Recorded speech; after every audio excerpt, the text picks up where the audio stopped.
Bismillahirrahmanirrahim. Assalamualaikum warahmatullahi wabarakatuh. Baiklah Bapak dan Ibu, Bismillahirrahmanirrahim. Alhamdulillahirabbil alamin. Asyhadu an la ilaha illallah wahdahu la syarikalah wa asyhadu anna Muhammadan abduhu wa rasuluh. Allahumma shalli wa sallim ala nabiyyina Muhammad.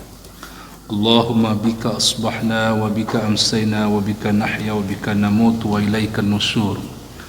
Asbahna ala fitratil islami wa ala kalimatil ikhlasi wa ala dini nabiyyina Muhammadin sallallahu alaihi wasallam. Raditu billahi rabba wa bil islami dina wa bi Muhammadin sallallahu alaihi wasallam. Raditu billahi rabba wa bil islami dinah wa bi Muhammadin sallallahu alaihi wasallam nabiyya wa rasula. Allahumma salli wa sallim ala nabiyyina Muhammad. Bapak dan Ibu, bersyukur kepada Allah Subhanahu wa taala. Alhamdulillahirabbil alamin. Allah kembali memberi izin pada kita untuk bisa menunaikan solat subuh. Mudah-mudahan ibadah kita diterima Allah Subhanahu wa taala. Amin ya rabbal alamin. Mari kita menyampaikan selawat dan salam untuk Rasulullah sallallahu alaihi wasallam. Allahumma salli wa sallim ala nabiyyina Muhammad. Baiklah Bapak Ibu, kita buka pengajian kita balik dengan membaca basmalah. Kita lanjutkan kajian kita tentang cerdas beramal di kala usia terbatas. Jadi usia kita ini kalau merujuk kepada hadis Nabi sallallahu alaihi wasallam, kata Rasulullah ya rata-rata 60 sampai 70 tahun. Dan itu sedikit yang bisa melampaui kata Nabi. Di usia yang terbatas itu Bapak-bapak dan Ibu, maka kita berusaha untuk membuat amal sebanyak-banyaknya untuk kita bawa. Jadi ibarat penyelam disuruh masuk ke dalam lawi, lalu dia pergi setabung oksigen. Tugasnya untuk mengumpulkan mutiara-mutiara di dalam laut. Tapi penyelam tadi di pertengahan jalan terbujuk terayu oleh indah batu-batu karang, oleh ikan-ikan yang beraneka ragam, lalu sibuknya mengumpulkan itu, sibuknya mengajak-ngajak Ibu. Dan oksigen kan dipakai saja. Nah, ketika oksigen dah tiba seketik, baru tak kena tugas awal tadi mengumpulkan karang. Sudah itunya kajak Bapak.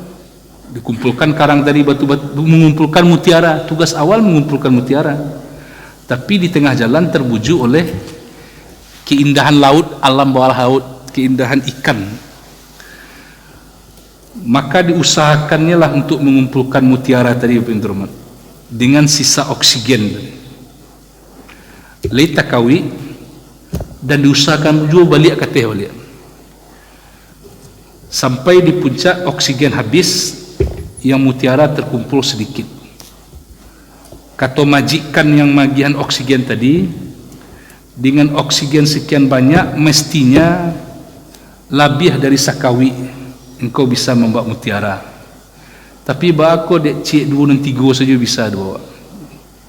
Kecik penyelam tadi, saya terlena wahai majikan oleh mengejar ikan-ikan yang indah, batu-batu karang yang indah. Agih lambo setabuang lai, saya kumpulkan seluruh mutiara itu. Oh tidak bisa, kata majikan. Apa sebab? Jatahmu sudah habis. Jadi nan khawatir Bapak yang terhormat, oksigen yang lah ada kuah. Capek terasa waktu nak Bapak Ibu nak. Kalau bulan September gini Pak, September, Oktober, November, Desember lagi setahun. Nah umur 50 lalu umur 51 Pak. Dan dunia semakin indah Bapak yang terhormat. Ya, semakin indah. Oleh sebab itu diingatkanlah kita oleh Allah Subhanahu wa taala. Kita japik kaji pada minggu yang lalu, pekan yang lalu, kualitas umat Rasulullah sallallahu alaihi wasallam itu dalam menjalankan agamanya, Allah menyebut ada 3 kualitas. Ulang balik, yang 3 itu disebutkan di dalam surah Fatir, surah ke-35 ayat 32. Surah Fatir, surat ke-35 ayat 32. Yang 3 itu Bapak Ibu, 3 kualitas itu. Kita simak kembali ayat ini, surah Fatir, surat 35 ayat 32. Sebagai alas kaji kita yang sudah pernah kita sampaikan pada pertemuan dulu. A'udzu billahi minasy syaithanir rajim.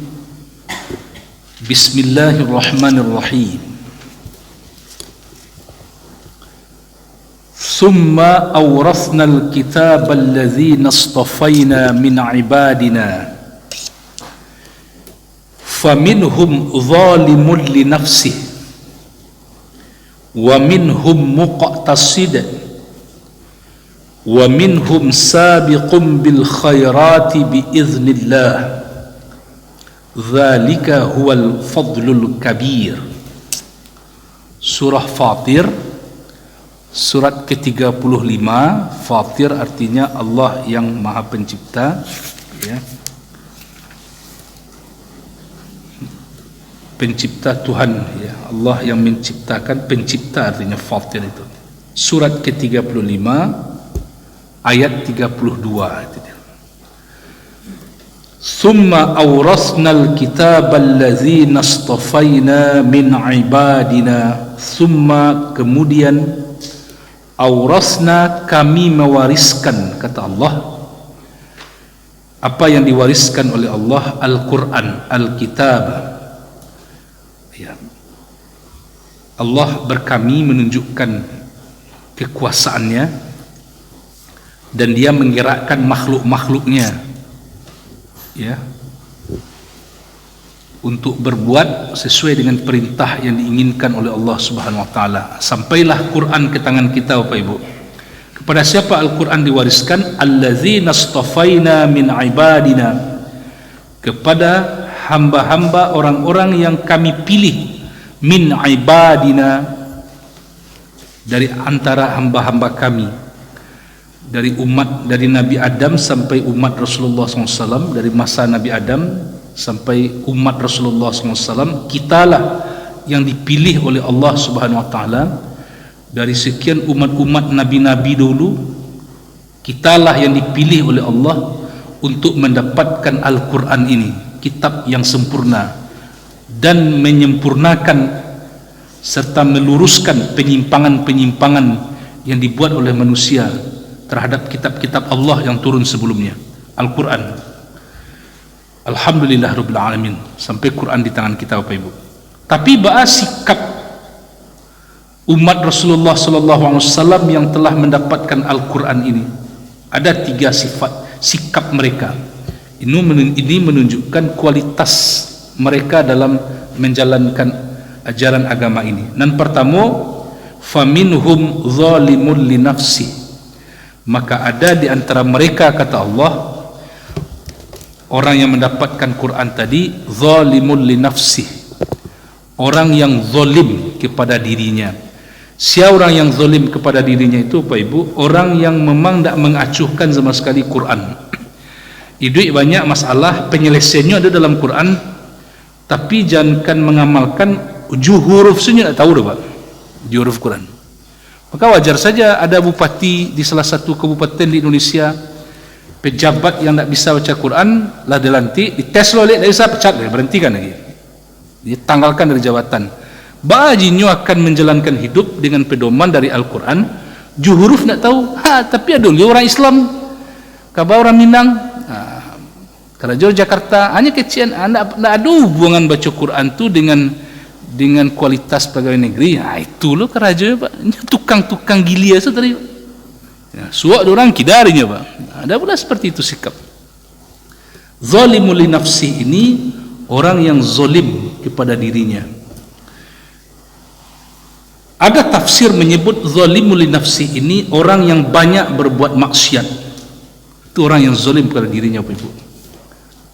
Puasa ndak, semayang ndak, rencana masuk surga loh, Pak. Martang Pak. Ya, rencana masuk surga, puasa ndak, semayang ndak. Dia zalim pada dirinya. Kelompok yang kedua, kalau kelompok yang pertama hitam saja lembaran hidupnya itu Pak. Kelompok yang kedua, wa minhum muqtasid. Ada di antara manusia itu muqtasid. Di antara umat Rasulullah SAW tadi, muqtasid. Muqtasid itu orang pertengahan. Siapa mereka? Pertama maksudnya, sama banyak hitam dengan putih di lembaran hidupnya. Ya, sama banyak amal baik dengan amal buruk. Ada menafsirkan muqtasid ini dalam perkara beramal yang wajib saja dia tunaikan, yang sunat tidak ada dia tunaikan. Itu muqtasid. Solat wajib, puasa wajib. Nah, wajib siapa? Yang ketiga, wa minhum sabiqum bil khairati biiznillah. Dan ada di antara umat Rasulullah itu sabiqum bil khairat. Sabiqun itu orang yang lebih dahulu, orang yang selalu terdepan. Sabiqun itu terdepan. Jadi orang yang berlomba-lomba untuk bisa menang namanya musabaqah, kegiatan untuk bisa bertanding musabaqah namanya. Jadi kalau sabiqun yang terdepan bil khairat dalam amal soleh biiznillah, disebabkan atas izin Allah. Nyo puasa sunat, nyo cari terus Pak, kok boleh awak puasa kini Ustaz? Nyo tanya tu. Terdepan, selalu terdepan. Ya. Zalika huwal fadlul kabir. Bisanya dia terdepan dalam segala amal, banyak amal solehnya, itu adalah karunia dari Allah. Zalika huwal fadlul kabir. Itu sebesar-besar karunia dari Allah. Nah Bapak Ibu, kelompok yang ketiga ko, selain banyak amal soleh, nya juga cerdas dalam beramal. Tandonya cerdas dalam amal, berusaha mencari, memilah, memilih, mengutamakan amal yang afdal, yang paling utama dibandingkan amal-amal yang lain. Nah, masuk kita ke kaji ko Bapak Ibu.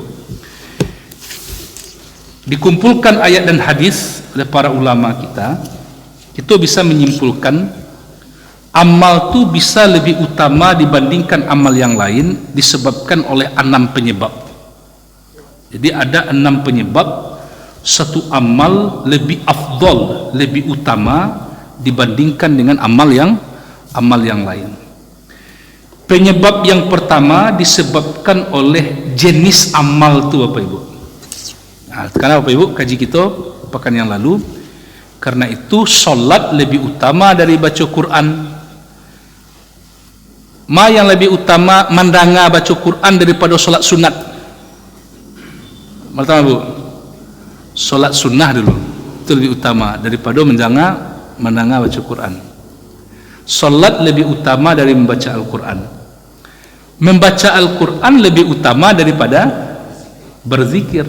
Berzikir lebih utama daripada berdoa. Ada zikir, ada mendengarkan khutbah. Mana yang lebih utama Bapak Ibu? Khutbah kau Bapak Ibu bisa ceramah, bisa kajian agama. Ya, di dalam kitab Al-Azkar, kitab tentang berzikir, mendengarkan khutbah lebih utama daripada berzikir. Jadi kalau sedang khutbah Jumat, Bapak-bapak, khatiblah berkhutbah, kau zikir banyak, hentikan zikir tagaan kepala, dengarkan khutbah.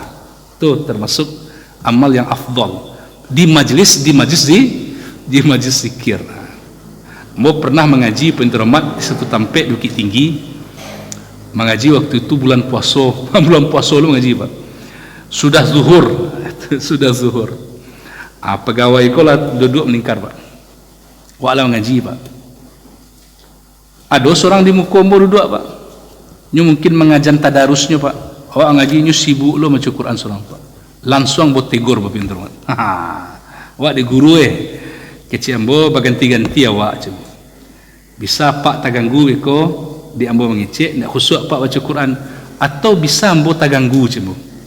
Ya, ambo mengecek Pak baca Quran coba. So tutup Quran.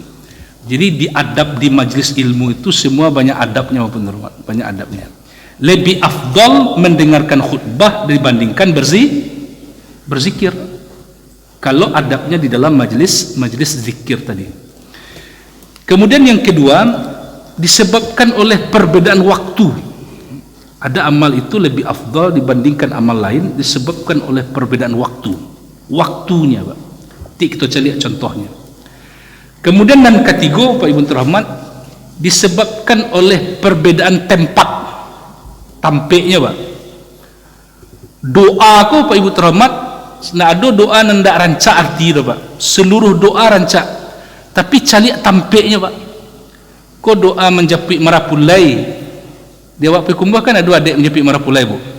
Dia masih ada ibu. Nak daro menjepit marapulai. Dah sudah makan, tu berdoa lah. Suruh malin kau berdoa. Jangan sampai nyu baca doa Allahumma ghfirlahu warhamhu wa'afihi wa'fu anhu. Artinya rancak tu, Pak. Ya Allah, ampunilah dia, sayangilah dia. Siapa maksudnya marapulai tadi? Marapulai kau tak pernah mengaji amin. Padahal tu doa untuk mayat tu, Pak. Untuk jenazah, Pak. Arti doa rancak tapi tidak tampaknya macam apa. Ada hadis Nabi SAW kita bawakan dalam pekan yang lalu. Hadis ini diriwayatkan oleh At-Tirmizi. Afdalu zikri la ilaha illallah. Zikir yang paling afdal itu la ilaha illallah. Wa afdalu du'ai alhamdulillah. Wa afdalu du'ai alhamdulillah. Doa yang paling afdal itu apa Ibu? Sebanyak tu doa dan paling afdal tu alhamdulillah, kata Nabi. Coba Pak Ibu warasuan Ibu. Dalam sehari berawak membaca alhamdulillah Bapak Ibu. Sekurang-kurangnya 3 kali nak. Bapak kau 3 kali sudah makan pagi cik. Alhamdulillah. Tengah hari alhamdulillah. Kau makan malam alhamdulillah. 3 kali je alhamdulillah, Pak. Tu sekurang-kurangnya lah. Ya. Tapi kalau renungi Bapak Ibu, bahwa Nabi SAW mengatakan doa yang paling afdol itu, seafdol doa alhamdulillah. Agaknya setiap tarikan napasku yo ndak baca alhamdulillah, wak yo kurang ajar wak ke Allah, Pak. Bisa wak duduk meniko Ibu. Orang meniko di ICU gini, Pak. Keimpos, Pak. Bapak Ibu mesti bisa yo lalok kan. Orang nak lalok sama lampak. Dia kena nak bisa lalok. Jadi fabi ayyi ala'i rabbikuma tukadziban, nikmatku mana lagi yang didustakan, kata Allah Subhanahu wa taala. Alhamdulillah. Alhamdulillah. Curi renungi Ibu.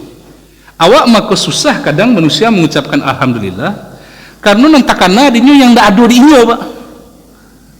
Sianula itu awak alanya alhamdulillah. Payah alhamdulillah, Pak. Tapi coba kalau kita renungi terus Bapak Ibu. Fabi ayyi ala'i rabbikuma tukadziban. Maka nikmatku mana yang lagi yang kau dustakan, kata Allah. Sama deko, Pak. Orang Pak Ibu ndak bakaki, Pak. Ndak batangan, Pak. Ya. Bau sawonyo mencari piti untuk membeli tangan, Pak. Membeli tangan palsu, Pak. Untuk beli kaki palsu. Awak ayo le pun terima. Ajo le. Alhamdulillah. Alhamdulillah. Itu makonyo kalau orang pergi haji, orang pergi umrah, talbiyah itu ada yang unik, yang khas. Yang unik dalam kalimat talbiyah Bapak Ibu. Cuba lihat Bapak Ibu dengar. Labbaik Allahumma labbaik. Labbaik la syarika laka labbaik. Ya Allah, aku datang ya Allah. Aku datang memenuhi panggilanmu ya Allah. Aku datang ya Allah, tidak ada sekutu untukmu. Innal hamda wan ni'mata laka wal mulk la syarika lak. Innal hamda, sesungguhnya pujian, wan ni'mata, dan nikmat. Iku unik. Biasanya awak memuji sebelum dapat nikmat atau sesudah dapat nikmat? Rata-rata manusia Bapak Ibu sebelum atau sesudah? Sesudah dapat nikmat baru baca alhamdulillah. Kadang pakai lah belakang. Abah aja walinya, Pak. Alhamdulillah lah. Apa nennya? Alhamdulillah lah. Lah cahaya semua baca alhamdulillah, Pak. Alhamdulillah lah. Pakai lah tu. Tapi dalam talbiyah diajarkan memuji dulu baru disebut nikmat. Innal hamda wan ni'mata, bukan innan ni'mata wal hamda. Puji dulu baru nikmat. Puji Allah atas nikmat yang dulu-dulu. Sejak dari dalam rahim sampai kini. Puji Allah atas nikmat yang saat ini dan puji Allah atas nikmat yang akan datang.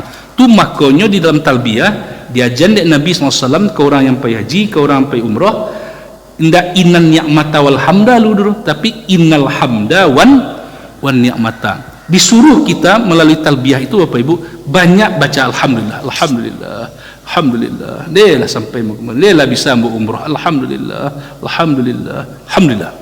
Nikmat yang dulu-dulu, nikmat saat ini, dan nikmat yang akan datang.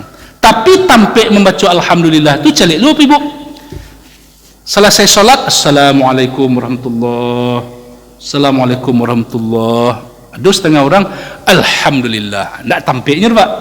Tampaknya kalau assalamualaikum warahmatullahi, assalamualaikum warahmatullahi, sekurang-kurangnya Nabi menyuruh membaca istighfar, astaghfirullah, astaghfirullah, astaghfirullah. Tidak di situ tampak alhamdulillah. Beko alhamdulillah ku tampaknya balik waktu membuka doa. Doa yang tidak dibuka dengan pujian Allah dan bersalawat pada Nabi, tertutup kuncinya Pak. Ya.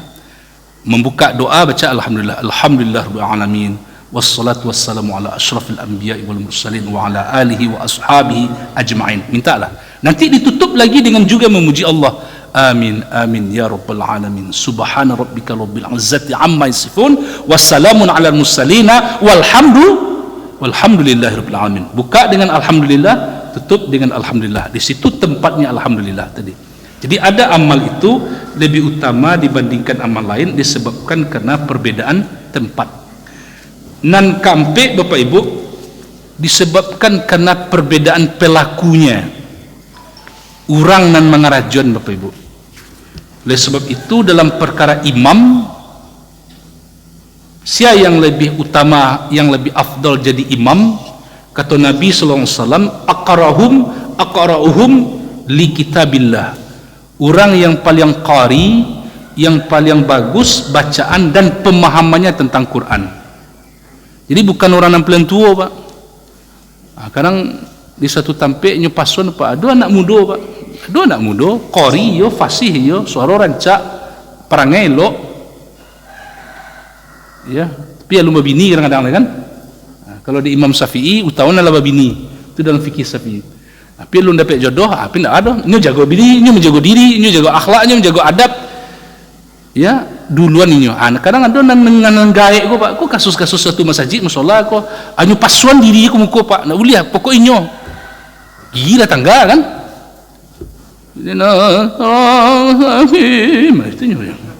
Lamo detunyo, lamo detunyo imam. Ya, laba sambuang ngangok tu Pak. Anyu pasuan jo bener Mat. Itu tak boleh. Kecek Nabi yang paling afdal aqra'uhum li kitabillah, yang paling bagus bacaan pemahaman tentang Al-Quran. Kalau sama Bapak Ibu, kata Nabi, pilih yang fa'a'lamahum bisunnah, yang paling tahu tentang sunnah, pengetahuannya. Muju Bapak Ibu, kata Nabi SAW, fa'aqdamuhum hijrah, yang duluan hijrah. Ini sama-sama preman menkowa dulu berdua Pak. Nah niko gue tobat dulu. Bacaan Quran sama, pemaham sunnah sama, aku dulu. Nyo duluan. Apa gue tobat daripada pak dulu. Nyo lah jadi imam Pak, mesti masjid Kerteko aja dulu. Nyo dulu jadi imam Pak. Sama juga lagi yang keempat, fa'aqdamuhum silma, yang duluan masuk Islam. Itu kalau di masa Nabi. Kalau masa sekarang kita bisa calik juga saya dulu masuk Islam. Kalau dulunya sama-sama tidak Islam. Itu lebih afdal. Ada orang baik Bapak Ibu, ada orang tak baik. Siapa yang lebih afdal jadi imam? Orang yang baik tadi. Ya. Walaupun orang yang tak baik tadi nyokori, nyo hebat, tapi pamampok pajudi, pala puak bini Pak. Akhlak nak bagus. Maka kecek Nabi, wala ya umma fajirum mu'minan. Indak boleh awak jadi makmum yang imamnya adalah imam yang fajirun, orang jaek Pak, pinyu santi yang Quran, kecuali kecek Nabi, illa ayyaqharu bisultani, ya, ayyaqharu bisultanin yakhafu sayfahu wa sawtahu, kecuali kecek Nabi, awak diancam dek, misalnya siapa tokoh di situ, siapa pemuka masyarakat di situ, hanya harus ini imam, ku tanahan duangnya dulu, ini imam pinyu jaek, Awak apa yang terhormat tidak bisa melak terpaksa ba imam. Tapi ada juga apa yang terhormat ada yang biarlah tidak ba imam pindah masjid lain je. Bang itu imam perangnya nak semanggah je. Itu hati-hati imam, sebab bisa solat kita ini kemudian tertolak disebabkan oleh imam yang dibenci oleh jamaah. Maka jamaah membenci lebih kepada akhlak dan adabnya pintermat. Jadi ada amal itu lebih afdal dibandingkan yang lain disebabkan karena pelakunya. Yang keempat, nan kalimo, penyebab suatu amal itu lebih afdal dibandingkan amal yang lain disebabkan oleh perbedaan kesanggupan orang itu dalam beramal. Bapak Ibu membuka surah Al-Isra surat ke-17 ayat 84. Nah, itu disebut itu. Surah Al-Isra ya, surat ke-17 ayat 84. Disebut oleh Allah Subhanahu wa taala dalam ayat itu Al-Isra ya, surat yang ke-17 ayat 84. A'udzu billahi minasy syaithanir rajim. Ya, bismillahirrahmanirrahim. Ulama lihat surah Al-Isra surat ke-17 ya, ayat 84. Sebab Ibu, surah Al-Isra surat ke-17 ayat 84. Apa bunyi ayat di sini terkait dengan perbedaan kesanggupan orang dalam beramal? A'udzu billahi minasy syaithanir rajim. Bismillahirrahmanirrahim. Qul kullun ya'malu 'ala syakilatihi farabbukum a'lamu biman huwa ahda sabila. Qul, katakanlah wahai Rasulullah, sampaikan kepada manusia itu, kullu ya'malu 'ala syakilatihi. Kullu itu setiap orang, ya'malu beramal, bekerja, 'ala syakilatihi berdasarkan syakilatihi. Syakilatihinya itu apa Bapak Ibu? Bawaannya, kemampuannya. Kalau dipakaikan ayat gue Bapak Ibu di luar perkara-perkara ibadah wak sehari-hari, dalam soal anak mencari karajo, dalam soal cucu membiak jurusan, kok dipakai ayat gue Pak? Setiap orang bekerja, setiap orang beramal sesuai dengan bawaannya. Termasuk ayat ini kaidah untuk menunjukkan kepada kita indak samo tinggi kayu di rimbo Bapak Ibu. Barampeknya beradik kakak, berbeda-beda pembawaannya, berbeda-beda bakatnya pentermat. Ayat kok dipakai untuk itu, mengajarkan kita. Tidak bisa dipasuk apaknya guru, tu anaknya harusnya jadi guru, anak bisa pentermat. Setiap orang bekerja sesuai dengan bawaannya. Kalau dibawakan kepada cara kita beramal, Bapak Ibu, kita kok dalam beramal kan punya kemampuan bawaan seorang-seorang Bapak Ibu. Ada orang Bapak Ibu amal unggulannya di puaso Pak. Sagalo puaso dan sunat-sunat nyamalkan. Di puaso unggulannya Pak Ibu. Ada setengah orang tidak di puasa, di solat amal unggulannya. Solat wajib lah jaleh tu, solat sunat jaleh. Tambah solat sunat. Ada setengah orang amal unggulannya di mana Bapak Ibu? Dibaca Quran. Dibaca Quran Pak. Bisa nyo khatam dalam seminggu tu 3 kali. Waktunya luas, waktunya panjang, kesempatan mana tu baca Quran Pak. Ya benar. Ada setengah orang khatam Quran ko sekali dalam sebulan. Ya, ada setengah orang ndak khatam-khatam Bapak Ibu. Nggak pernah baca kan, nggak pernah khatam. Nah, jadi amalan macam-macam. Ada setengah orang Pak Ibu amalannya tu jihad dalam bentuk fisik. Ya, turunnya ke Mentawai, penyu berdakwah, penyu ke Pulau Telo di daerah Pak Ibu daerah Nias, Pulau Nias, berdakwahnya nyubiak yayasan, nyubiak sekolah di situ. Penyu ke Palestina Bapak Rahmat, nyukumpuan dana, nyubiak masjid situ Pak. Bersama-sama. Ada waktunya, ada kesempatannya, situ unggulan. Ada yang juga Bapak Ibu bawaannya unggulan amalnya di waktu amal dalam soal menuntut ilmu, menyampaikan ilmu. Jadi tidak sama.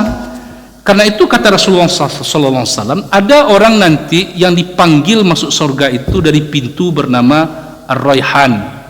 Siapa mereka? Itu orang yang ahli puasa, Pak Ibu.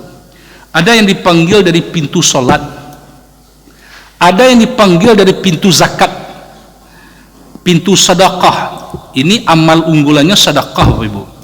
Nyo cari masjid di pekumbuh ko sia orang nang buku wasamo. Oh, masjid itu baranya butuh aqua 50 kotak sekali sebuku bu aqua. Unggulnya dipiti beramal bentroman. Ya, coba cari tanah lah, siap buka pintu saja masjid lay. Unggulnya situ, Pak. Cari tanah wakaf, lah dapat urus, tunggu sekian bulan bisa untuk buka pintu saja lah. Unggul amalnya di situ, syakilatihi, kemampuannya, bawaannya di situ, Pak yang terhormat. Ada orang yang dipanggil dari pintu sedekah. Ya. Abu Bakar bertanya, apakah ada orang dipanggil dari semua pintu itu ya Rasulullah? Ada yang dipanggil dari pintu jihad. Ada, kata Nabi SAW, dan aku berharap engkau salah seorang di antaranya. Jadi ayat ini Bapak Ibu mengajarkan ada amal itu lebih afdal dibandingkan amal yang lain disebabkan oleh tingkat kesanggupan dan bawaan orang itu. Tidak bisa disamun pun terhormat. Ya, kadang nyu amal unggulannya puasa. Itu ingin menyamuan ke orang. Ya. Kadang berpancing-pancing orang masih bibi dia nampak. Itu contoh apa? Hanya mancing-mancing Pak. Bah masih bibi nampak. Nyu katanya puasa nak ayam bo puasa. Itu hati-hati pun terhormat. Diundang orang pi baralek, datang baralek. Pi duduk saja. Makalah ni, makalah teh, ndak ambo puasa. Puasa sunat. Batalkan puasa sunat itu untuk memenuhi undangan saudara kita. Atau ndak datang mana maghrib iko Pak. 5 minit, 2 minit menjelang berbuka tiba Pak. Ya, orang azan Pak minum, makan. Kalau seperti itu daripada datang tengah hari, makalah ni itu dia ndak ambo puasa. Itu tibola alat tek lah kan ndak ambo puasa. Tahu orang undang sadanya puasa Pak. Hati-hati bener Pak. Setan itu ya licik dalam menggerak-gerakkan hati kita, dalam pengaruh hati kita. Sama juga puasa sunat di bulan Syawal, ya 6 hari di bulan Syawal. Sepanjang Syawal itu masih ada waktunya Bapak Ibu, bisa langkau-langkoi. Ya, kalau pergi ziarah, kalau pergi silaturahim Bapak Ibu terhormat, kadangnya puasa pipa ibarayo kurang Pak. Larami kan tu rumah makan dan si mungkin tu semarandang ambo puasa. Hati-hati terhormat ya. Hati-hati kita. Ada amal orang unggul di puasa, hati-hati pula jebakan seperti itu. Nah, lalu Allah menyebut dalam ayat berikut, farabbukum a'lamu biman huwa ahda sabila. Maka Rabbmu, maka Tuhanmu, kata Allah, mengetahui orang yang benar dalam menjalankan agamanya dan orang yang sesat dalam beragama. Allah yang lebih tahu. Itu nan kalimo, nan kanam Bapak Ibu, ya. Ada amal itu lebih afdal dibandingkan amal yang lain disebabkan oleh tingkat kebutuhannya. Apa penyebabnya? Tingkat kebutuhan. Ada hadis Nabi sallallahu alaihi wasallam, hadis itu diriwayatkan oleh Imam Abu Dawud dan At-Tirmizi. Rasulullah sallallahu alaihi wasallam, Bapak Ibu, pernah bertanya ke para sahabat, tapi pertanyaan gue pemancing perhatian. Apa kata Nabi? Ala ukhbirukum bi afdali min darajatis salati was siyami was sadaqah.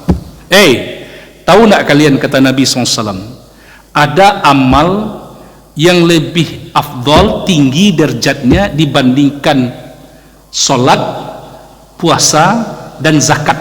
Coba kita lihat. Setahu awak solat kut yang agama ya nak?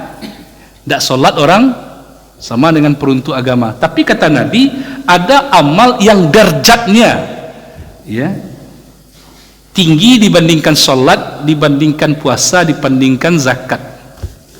Mau kalian aku beritahu, kata Nabi SAW. Bala, qalu bala. Para sahabat menjawab, mau ya Rasulullah, mau. Beritahulah ya Rasulullah, apa amal yang lebih tinggi derajatnya dibandingkan solat, puasa dan zakat?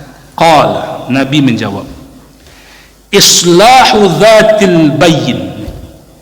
Islahu dhatil baini fa inna fasada dzatil baini hiyal haliqah.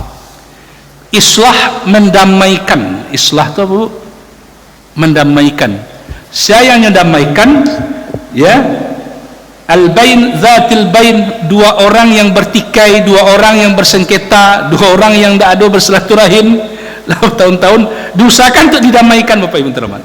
Sebab kerusakan yang disebabkan oleh pertikaian itu, kata Nabi, hiyal haliqah. Haliqah itu mencukur. Yang cukur, Bapak Ibu, seadanya cukur, mencukur perasaan, mencukur amal kita malahan, ya, dirusak semuanya.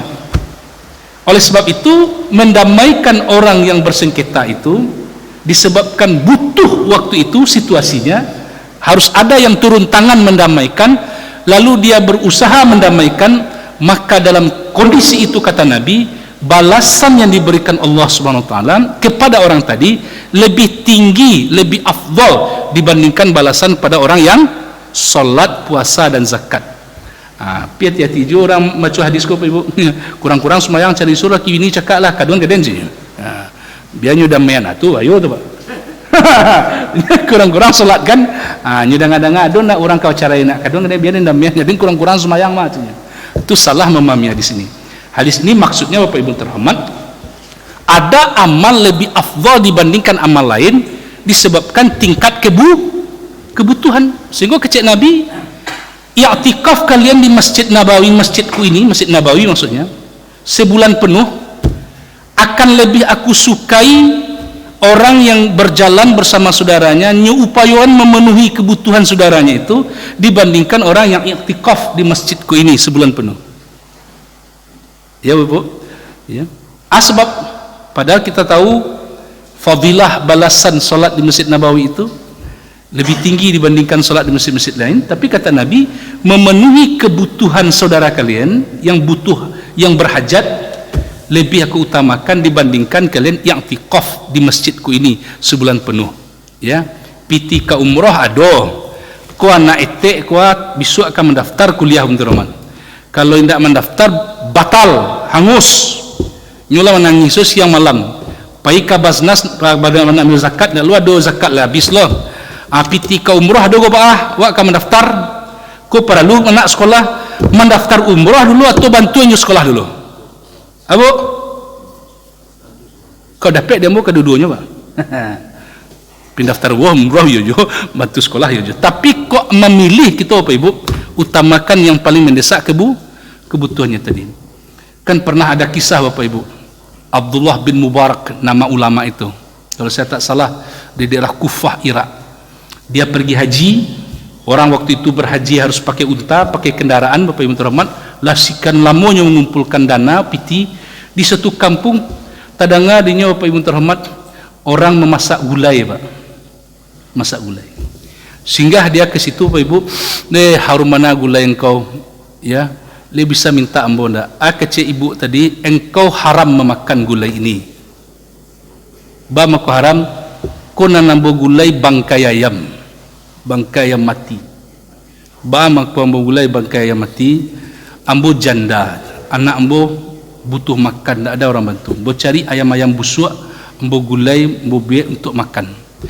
Diturunkan oleh Abdullah bin Mubarak bekal-bekalnya, Pak Terhormat, untuk biaya hidup keluarga tadi. Nak jadi Abdullah bin Mubarak, ya, pergi haji, nyu berdiam di kampung tu sampai selesai pulang haji orang, Pak. Orang lah pulang haji, lah habis musim haji, orang balik ke kampung. Abdullah bin Mubarak pun pulang kampung lah balik. Tiba di kampung, Pak Ibu, ya, datanglah orang-orang yang berhaji menemuinya. Terima kasih banyak Syekh, terima kasih banyak.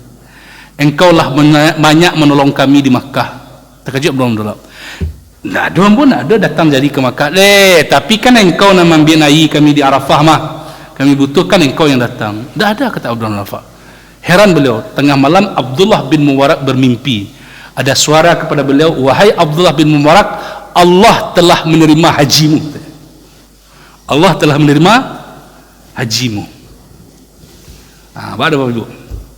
Pas sebab, ya, walaupun jasadnya belum sampai ke tanah suci itu untuk melakukan haji sesuai dengan kaifiah tuntunan bagaimana melakukan haji, tapi hatinya itu sudah sampai kepada tingkat haji tadi. Haji itu kan artinya naik, Bapak Ibu terhormat.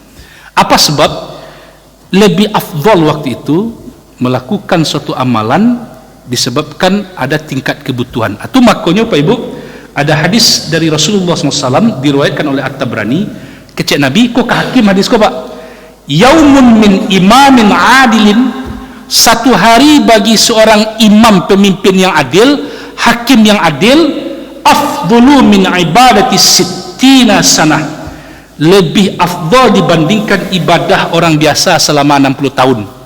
Jadi orang biasa 60 tahun beribadah pasti tukia, seorang hakim memutuskan hukum dengan ketuk palunya seadil-adilnya sesuai dengan ikhtiarnya penghormat, itu lebih afdal balasannya waktu itu yang sehari itu dibandingkan 60 hari orang biasa beribadah. Oleh sebab itu Bapak Ibu, mari kita carilah amal-amalkom, jangan sampai beramal tajam amal tajam sepalah saja, solat saja, puasa saja, tapi amal-amal yang lain dianggap tidak afdal, tidak utama. Ada amal itu lebih afdal dibanding yang lain disebabkan diantara tingkat kebutuhannya.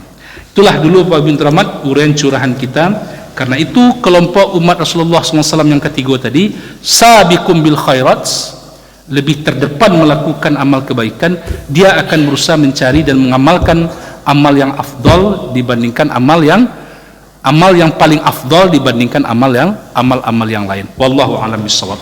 Demikian dulu Pak Ibu kajian subuh kita pagi ini. Kita tutup dengan doa penutup majelis. Subhanakallahumma bihamdika asyhadu an la ilaha illa anta astaghfiruka wa atubu ilaik. Assalamualaikum warahmatullahi wabarakatuh.